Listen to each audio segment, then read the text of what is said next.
And on a day of distraction in Canberra, the market suffered moderate falls. I spoke earlier to Charlie Aitken from Bell Potter Securities in Melbourne for his take on events. Well, Charlie Aitken, I can't not ask you about the Labor leadership spectacle, but what did the market make of it all? Well, it's interesting, Tiki. I mean, when the announcement came out that the Prime Minister will remain the Prime Minister, the share market actually went down a little bit. I think the fact that Mr Rudd got 30-odd votes just means that the share market thinks this leadership challenge may come up again. I think that from a foreign investor perspective, it's unhelpful, Tiki, that we seem to have these leadership issues every now and then. I think that foreign investors like stability, and I think that's not necessarily guaranteed at this point. So the market thinks that potentially uncertainty will continue.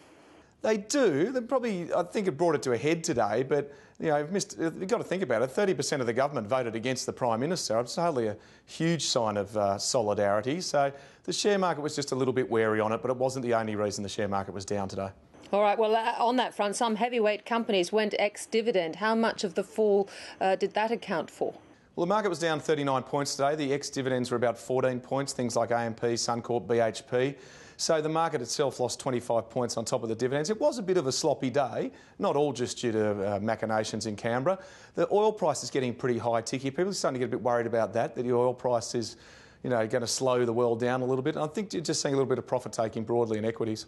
Now, surfwear group Billabong has rejected that $3 a share takeover bid from private equity group TPG. Was that just about the price, do you think? Well, no, the share market thought this was probably going to go at a higher price and has put the shares up again on this announcement. We've got to put this in context. I mean, Billabong shares less than a few months ago were trading $1.80.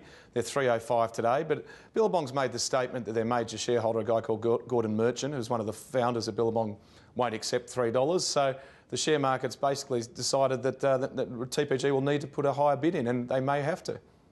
I see oil and gas producer Beach Energy reported a strong return to profitability, but the shares slumped 5%. Why was that?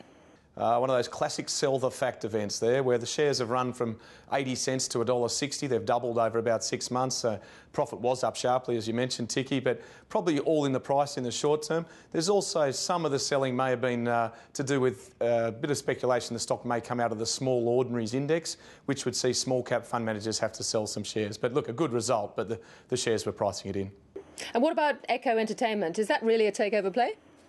Oh, well, the market likes to follow James Packer's moves. I mean, Echo up again a little bit today after their huge move up on Friday after Crown confirmed that it had bought 10% of Echo.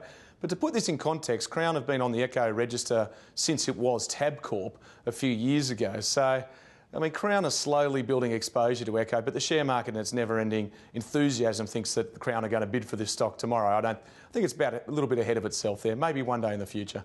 We'll just watch that one quietly. Charlie Aitken, thank you so much for joining us. Thank you, Tiki.